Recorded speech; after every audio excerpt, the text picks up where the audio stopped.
Hey guys, it's Holly. Welcome back to my channel. I'm doing another car video today. It's been a while since I've been able to really have a chance to touch base and just kind of update everybody on what's going on. So I just filmed a video about my LASIK procedure, which I had done yesterday, which is why I'm wearing these sunglasses right now. So I had LASIK surgery yesterday and it's awesome. But today, this particular video, I wanted to discuss my mild case of hypothyroidism. So if you guys watch my videos frequently, then you probably know that I have been struggling with some unexplained weight gain for quite some time. So initially I thought there was a slim possibility it could be my thyroid, but I didn't think it was very likely because I didn't really have so much of the symptoms, or at least I didn't think I had a lot of the symptoms that go with it. And it turns out that I actually have had these symptoms for a really long time. And so underactive thyroid usually develops very slowly over time. It can even develop over a period of years. And so a lot of these symptoms are things that I've been experiencing for honestly up to like 4 or even 5 years. So this could be something that's been going on for a while, but I finally went to my doctor and I went for my annual well woman checkup. And so while I was there, I just kind of addressed the issues I was having, because the last time I had seen a doctor for my unexplained weight gain it's been quite some time, but the last time I explained it to a doctor, they kind of just shrugged it off. And they were like, oh, well, whatever, it's probably nothing, or you're probably just on the wrong diet, you probably have some food intolerance. And so the problem was really never addressed medically, and no one ever really wanted to address it. And so I kind of just felt like, why even try? Why even bother? But my OB-GYN is a really great doctor, and he's a DO, and he's just truly amazing, really cares for his patients, and he did a lot of charity work over in Africa, and he's just an awesome individual. So I just explained to him what was going on with me, and I was like, look, I'm totally freaked out. Like, I've gained 10 to 12 pounds in the last 8 or 9 months. I don't know why. I've tried every diet I can possibly think of. I exercise every single day. I'm like a super health freak. I do all these things. I've tried all these fat burners. Literally nothing is working. And so he seemed like he was so convinced that it was my thyroid, but I was like, okay, well, we'll go ahead and test it. And so he didn't recommend testing any of the other hormones yet, because he felt that there were so many different things that it could be.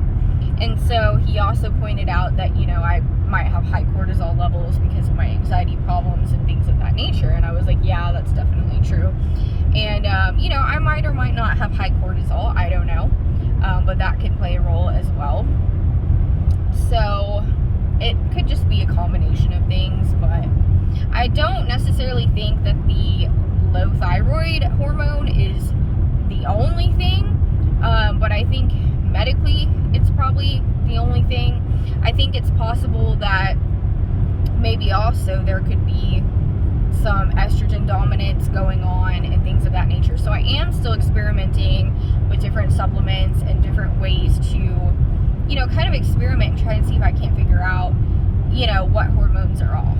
So I'm definitely following up with my doctor, and we're trying to get everything sorted out. So he will determine if we should do any more tests or not. So I'm supposed to follow up in about a month, and we will go from there.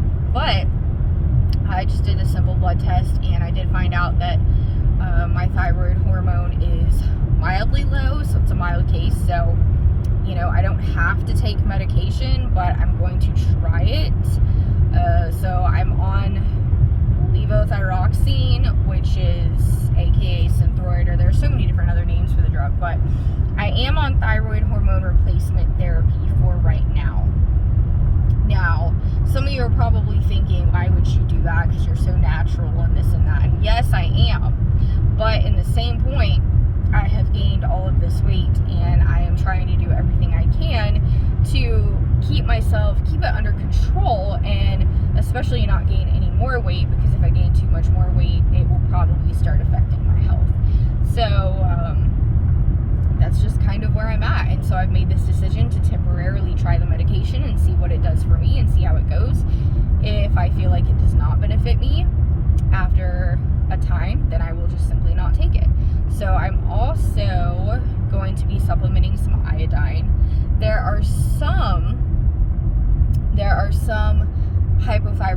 cases that can be caused by iodine deficiency. And if any of you have low thyroid, then you probably know what I'm talking about. But iodine deficiency, I didn't really think about the fact that I have not been supplementing iodine for a very long time, probably at least 3 years. And I really should be supplementing with iodine at least periodically because I don't consume table salt. And here in the Matrix, most of our iodine here in America particularly comes from the processed table salt, which is actually extremely bad for us. It's also very, very unhealthy for us to consume, which is why I don't consume it. So I just use regular pink sea salt, kosher salt, or, just regular white sea salt, rock salt, whatever. So long story short, that's kind of where I'm at. I am going to be trying some things like Irish sea moss, and there's another one, it's a different white sea moss, things like that. I'm going to be trying some different remedies, some different thyroid support supplements, and I'm not going to go overboard. I'm just going to see how I react to it, and I'm just going to see what kind of experimenting I can do. So it's possible I could have an iodine deficiency that could have led to this. More than likely it's probably genetic. So I did some more research. My brother has hypothyroidism, and he's had this for many, many years. I think he was about 12 or 13 when he was diagnosed with it, and he had a more severe case. I don't know whether or not he still takes medication, but I know he did for many years.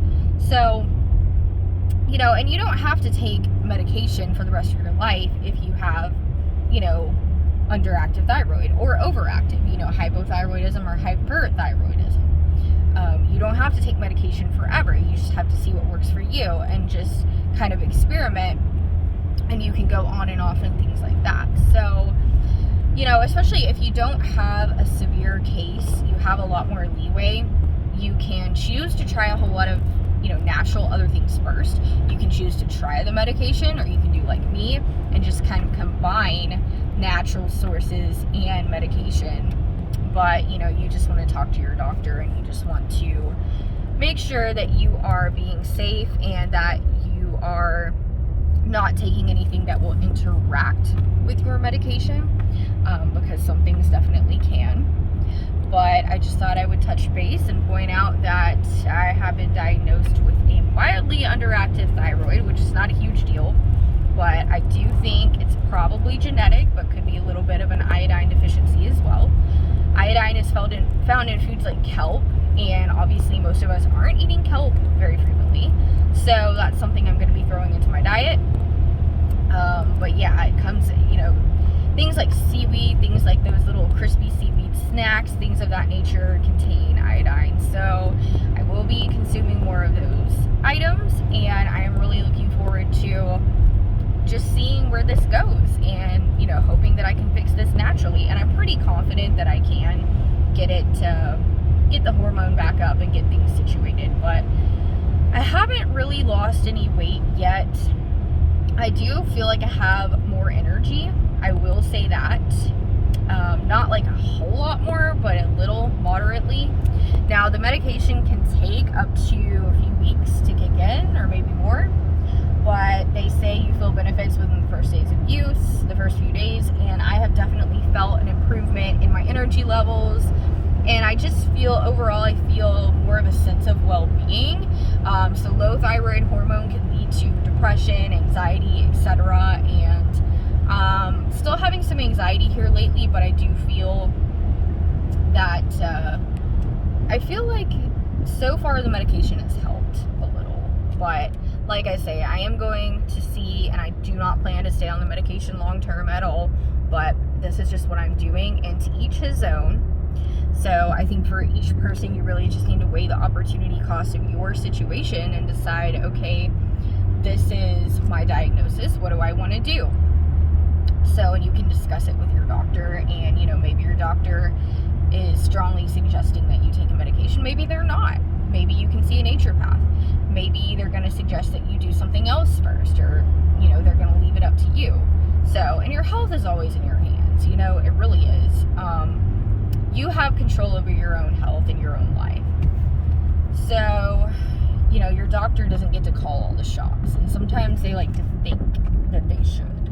But it's important to note that, because a lot of doctors will be very condescending, and they will not always, be the most compassionate, caring person. So you really want to be careful about the doctor you choose. So fortunately for me, I have a good doctor that is an OB-GYN. Unfortunately, he's not a primary care provider, but it is what it is. He can address the issue, so that's all that matters. But I actually don't have a primary care provider because I haven't had any chronic health issues, and I just, every time I get sick acutely, I will just go to care now, like an urgent care. So I don't know, I just never really, I haven't had a primary care physician for at least several years now, and I honestly kind of like it that way. I mean, I feel like if you don't have any chronic health issues, there's nothing wrong with that, because it's just one of those things that it's hard to find doctors that care, and it really sucks, but it can be a very difficult thing. So, and the only doctor that I trust is the one that I'm working with right now. So anyways, I hope this helps, and if any of you are struggling with low thyroid hormone or hypo or hyperthyroidism, then I definitely can relate, and we're in this together. So we'll see what happens, but I'm definitely going to update periodically and let everybody know how it's going. And I believe I will get my blood retested in about a month, 3 or 4 weeks from now. So we'll see how that turns out, and I'll definitely let you guys know about that. So I'm looking forward to this journey and seeing what happens and where it goes. So